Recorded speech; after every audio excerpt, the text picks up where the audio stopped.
Hello my YouTube family, welcome back to my channel. तो आज के वीडियो में हम लोग मैथ के कुछ इंपॉर्टेंट क्वेश्चन पढ़ेंगे। फर्स्ट क्वेश्चन शुरू करते हैं। दिया गया है कि 10%, 15% और 20% की क्रमिक छूटों के तुल्य एकल छूट ज्ञात कीजिए। देखिए ये 2022 का क्वेश्चन है और सेम पैटर्न जो है वो 2016 में भी पूछा गया था। और इससे पहले हम लोग ट्रिक से सॉल्व करेंगे, उसके बाद इसका जो लॉन्ग मेथड है वो पढ़ेंगे। तो ऐसे जब क्वेश्चन दिया रहता है, आपसे पूछा जाता है एकल छूट के बारे में, तो जब भी प्रश्न में 10% कहीं भी दिया रहता है, ठीक है, 10% कहीं भी दिया रहेगा, तो हम लोग क्या करते हैं, ये 90% केस में ये जो ट्रिक होते हैं वो अप्लाई हो ही जाते हैं। कभी कभी ये जो क्वेश्चन होता है वो आपके गलत हो सकते हैं। तो जब भी 10% दिया हुआ रहता है तो हम लोग क्या करते हैं कि ऑप्शन से चेक करते हैं। जिस ऑप्शन को ऐड करके उसके डिजिट को 10 आता है तो वो हमारा करेक्ट आंसर हो जाएगा। जैसे कि 4 और 0 को ऐड करेंगे तो 4 आएगा, तो ये भी ऑप्शन हमारा नहीं होगा। इसको हम लोग देखते हैं तो 8 8 16 हो गया, 16 और 3 19, 19 में 1 और 9 हुआ, तो 1 और 9 को जब हम लोग जोड़ेंगे तो क्या आ जाएगा 10, तो ये आ रहा है। आगे चेक करते हैं तो 6 6 12, 12 3 15, 15 का 5 और 1 को ऐड करेंगे तो 6 हो जाएगा, तो ये भी नहीं होगा, 15 आ रहा है। नेक्स्ट में 5 और 4 9, 9 को 9 तो आ रहा है, तो ये होगा ही नहीं। तो ऑप्शन बी हमारा आ रहा है, जिसे हम लोग ऐड कर रहे हैं तो 10 आ रहा है। 19 आ रहा है, इसको ऐड करने पर 9 और 1 को जोड़ेंगे तो 10 आएगा, तो इसका करेक्ट आंसर ऑप्शन बी हो जाएगा। अब चलिए एक बार इसे हम लोग लॉन्ग मेथड से भी सॉल्व कर लेते हैं। तो क्या हो जाएगा, 100 मान लेते हैं हम लोग, ठीक है। 100 उसका कितना, 100 पर 90, यानी कह रहा है कि 10%, 15% और 20%। तो 100 का क्या हो जाएगा, 10% जब हम लोग करेंगे तो 90/100 हो जाएगा। 15 है तो 15 का क्या हो जाएगा, 85/100 हो जाएगा। और 20 है तो 20 का क्या हो जाएगा, 80/100 हो जाएगा। अब 100 से 100 कैंसिल हो गया, 10 से 2 0 यहाँ है तो 2 0 से ये भी कैंसिल हो गया। अब इसे हम लोग सॉल्व करते हैं तो 5 से अगर हम लोग इसे करेंगे तो क्या आ जाएगा, 2 से पहले करते हैं तो 2 से करने पर आ जाएगा ये आपका 50, और 2 से इसे करेंगे तो क्या आ जाएगा 4।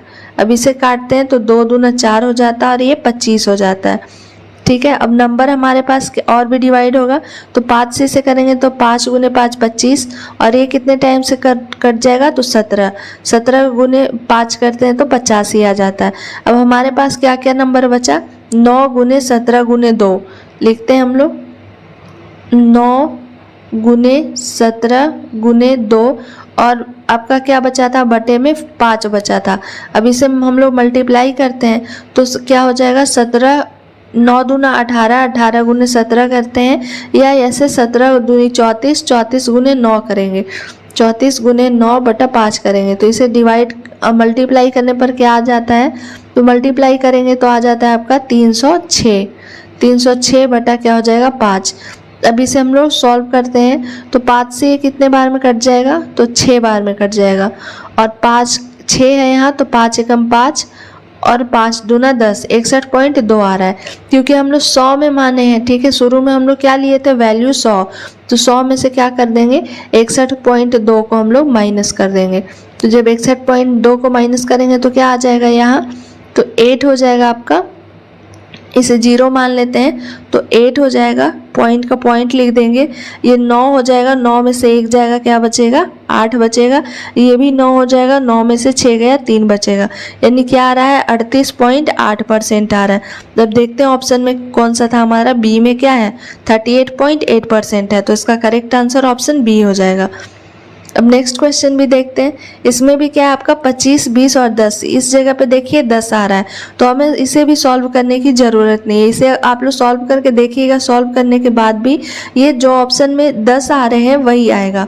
तो पहला ऑप्शन में 40 है, तो 4 और 0 को ऐड करेंगे तो ये भी नहीं होगा। 6 और 4 ये 10 हो जा रहा है। ये 5 है, 5 0 ये भी नहीं होगा। 5 4 ये क्या हो गया 9, ये भी नहीं होगा।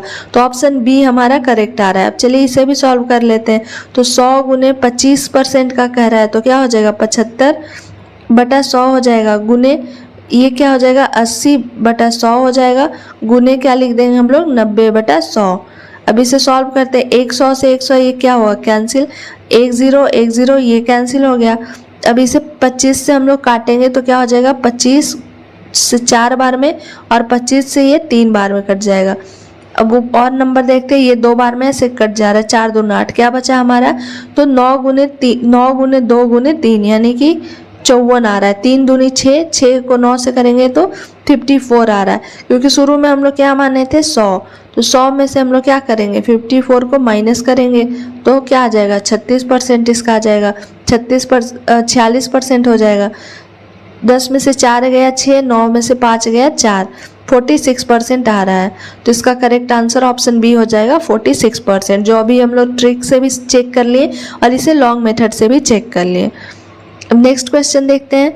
नेक्स्ट क्वेश्चन में दिया गया कि sin 61 का वैल्यू 3/5 है, तो tan 29 का वैल्यू क्या होगा।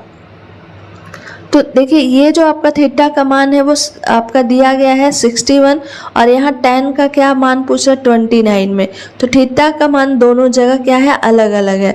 तो जब ऐसे क्वेश्चन दिए हुए रहते हैं तो इसका एक फॉर्मूला होता है, हम लोग लिख लेते हैं यहाँ, साइन थीटा इक्वल टू क्या होता है cos theta, sine theta equal to cos theta, tan theta equal to cot theta, और क्या होता है sec theta equal to cosec theta, cosec theta.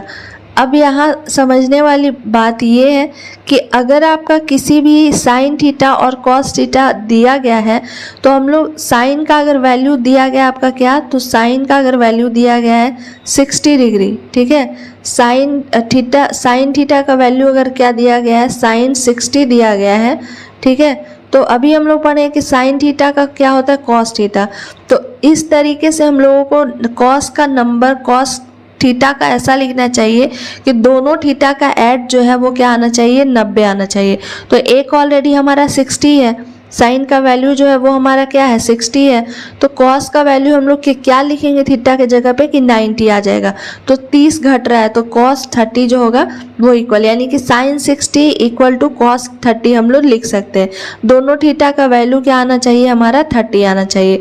इसी प्रकार से टैन थीटा और कॉट थीटा, जैसे यहाँ साइन 61 है तो साइन इसे हम लोग लिख सकते हैं, चलिए इसको सॉल्व करते हैं तो ज़्यादा समझ में आएगा। क्या दिया गया आपका साइन 61 है इक्वल टू क्या दिया गया आपका, तो साइन 61 का वैल्यू है 3/5, तो हम लोग लिख देंगे इसका वैल्यू क्या है 3/5 है, इक्वल टू हमसे क्या पूछ रहा है तो tan 29 का वैल्यू पूछ रहा है, तो यहाँ हम लोग लिख देते हैं tan 29, क्योंकि ये दोनों अलग अलग है तो ये दोनों को तो हम लोग जोड़ेंगे तो 90 आ जाएगा साइन 60 और tan 29 का, लेकिन ये साइन का वैल्यू कॉस के साथ ही होता है न कि किसी और के साथ हम लोग लिख सकते हैं। तो ये साइन 60 जो है उसे हम लोग लिख सकते हैं कॉस थीटा के बराबर, साइन थीटा और कॉस थीटा दोनों क्या होते हैं इक्वल होते हैं, तो इसे हम लोग जब साइन 61 है तो साइन 61 की जगह पे इसे हम लोग लिख सकते हैं कॉस 31, कॉस 29, क्योंकि कॉस 29 अगर हम लोग लिखते हैं यहाँ तो ये दोनों का आपका वैल्यू क्या हो जाएगा 90 हो जाएगा।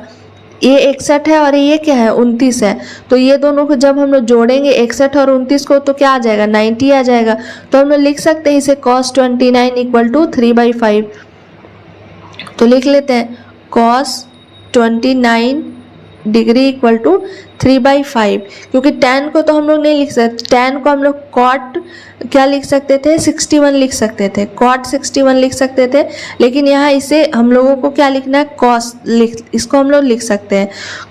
तो cos का वैल्यू, अब cos थीटा का हम लोग फॉर्मूला जानते हैं कि क्या होता है b/h, ठीक है, क्या होता है cos का जो फॉर्मूला होता है तो वो होता है b/h, साइन थीटा का क्या होता है p/h और टैन थीटा का क्या होता है p/b, तो यही इसका हम लोग को वैल्यू पूछ रहा है। तो इसमें हम लोग को क्या चाहिए टैन चाहिए था, तो टैन के लिए हम लोगों को p/b फॉर्मूला होता है, और यहाँ साइन में क्या है p और h दिया हुआ है, और इसको हमको चेंज भी करना था 29 के फॉर्म में, 29 के फॉर्म में ये आ गया, ये भी 29 है ये भी 29 है।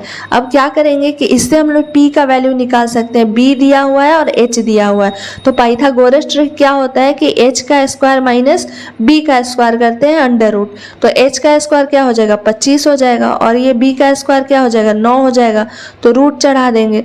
अब रूट 16 आ गया, रूट 16 को जब हम लोग तोड़ेंगे तो क्या आ जाएगा 4 आ गया, तो इस जगह से हम लोगों को p का वैल्यू निकल गया। और इसमें tan हम लोग tan 20 cos 29 का वैल्यू निकाल लिए हम लोग।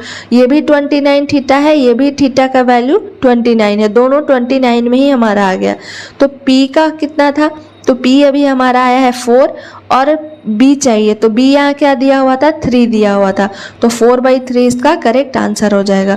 जब देखते हैं ऑप्शन में दिया है कि नहीं 4/3, तो ऑप्शन ए में दिया गया आपका 4/3, तो इसका करेक्ट आंसर ऑप्शन ए हो जाएगा। नेक्स्ट देखते हैं क्वेश्चन, ये AP का क्वेश्चन है। देखिए ये 2021 में पूछा गया है और नेक्स्ट जो है वो आपका 2018 में पूछा गया था ये क्वेश्चन।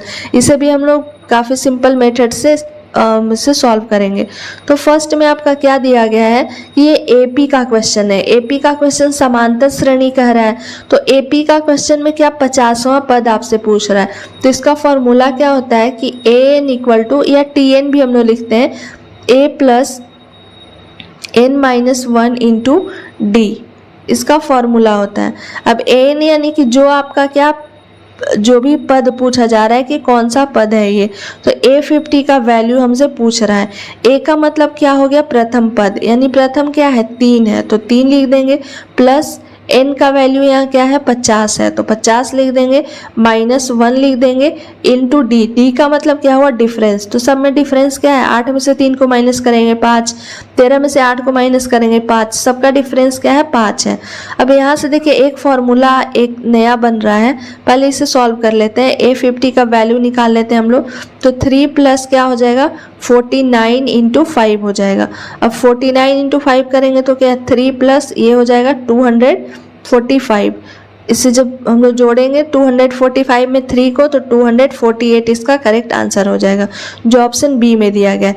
अब देखिए यहाँ से इतना आपको लिखने का ज़रूरत नहीं है, क्योंकि क्या हम लोग कर रहे हैं कि A plus n-1 into D, जो आपका पद दिया गया है n1 जो पद है, उसी में से हम लोग क्या कर रहे हैं, माइनस कर रहे हैं। तो क्या इस जगह को हम लोग ऐसे लिख सकते हैं, फॉर्मूला क्या आ रहा है हमारा, AN या TN भी लिख सकते हैं, A plus n-1 into D। अब n हमारा यहाँ A प्लस n क्या था, 50 था, तो 50-1 इंटू D लिख रहे हैं, ठीक है, इसमें वैल्यू नहीं पुट करेंगे हम लोग, तो इसे हम लोग लिख सकते हैं A प्लस ये क्या है 49 हो जाएगा, यानी कि जो भी पद दिया गया है 49D, ऐसे डायरेक्ट हम लोग लिख सकते हैं इसे। इसी मेथड पे हम लोग नेक्स्ट को भी सॉल्व करेंगे, हमें ज़्यादा लिखने की ज़रूरत नहीं पड़ेगी। AN इक्वल टू, क्योंकि क्या कर रहे हैं, जो n दिया गया है उसी को माइनस करके 1 और हम लोग लिख दे रहे हैं, तो इसे हम लोग फॉर्मूला इस जगह पे क्या निकाल सकते हैं, A प्लस n-1 के जगह पे इतना लिखने का ज़रूरत नहीं है। लास्ट वाले जो भी आपसे टर्म पूछा जाएगा उसमें से 1 माइनस करके हम लोग लिख देंगे। तो नेक्स्ट में जैसे देखिए डायरेक्ट हम लोग फॉर्मूला से ही इसको सॉल्व करते हैं। TN equal to A plus, इसमें 10वां पद पूछ रहा है, तो 10वां पद यानी कि n-1, तो 10 माइनस 1 क्या हो जाएगा, 9 इंटू D लिख सकते हैं इसे, क्योंकि क्या करेंगे हम लोग n-1D करेंगे, तो n का वैल्यू क्या है, 10 है, तो 10 में से 1 जाएगा, क्या बचेगा, 9 बचेगा आपका। 9 गुने ही क्या करते हैं हम लोग, D जो डिफरेंस होता है वो लिखते हैं। अब TN है यहाँ पूछ रहा है, तो TN यानी कि T10 का वैल्यू पूछ रहा है, A क्या हो जाएगा, √2 हो जाएगा, प्लस क्या लिख देंगे, 9 लिख देंगे, इंटू D, डिफरेंस क्या है यहाँ, तो 3√2 में से √2 को हटाएंगे तो क्या बचेगा, 2√2 बचेगा। नेक्स्ट में से भी देख लेते हैं, 5√2 है, 5√2 में से 3√2 को माइनस करेंगे तो क्या बचेगा, 2√2 बचेगा, तो 2√2 लिख देते हैं। अब इसे सॉल्व करते हैं, √2 प्लस क्या हो जाएगा, 9 दूना 18, 18√2। अब एक इसमें से 18√2 था, एक और √2 को जोड़ना है, तो क्या हो जाएगा, 19√2 हो जाएगा, जो ऑप्शन डी में दिया गया है, तो इसका करेक्ट आंसर क्या हो जाएगा, ऑप्शन डी हो जाएगा। तो ये आपके कुछ इंपॉर्टेंट क्वेश्चन थे जो लगातार एग्जाम में, रेलवे के एग्जाम में, SSC के एग्जाम में रिपीट हुए हैं। तो जब इसे हम लोग आसानी से सॉल्व कर सकते हैं, ट्रिक मालूम रहेगा तो ये आपके कुछ इंपॉर्टेंट क्वेश्चन थे। अगर आपको मेरा वीडियो पसंद आता है तो प्लीज़ लाइक करें, शेयर करें एंड सब्सक्राइब करें। Thank you for watching my video.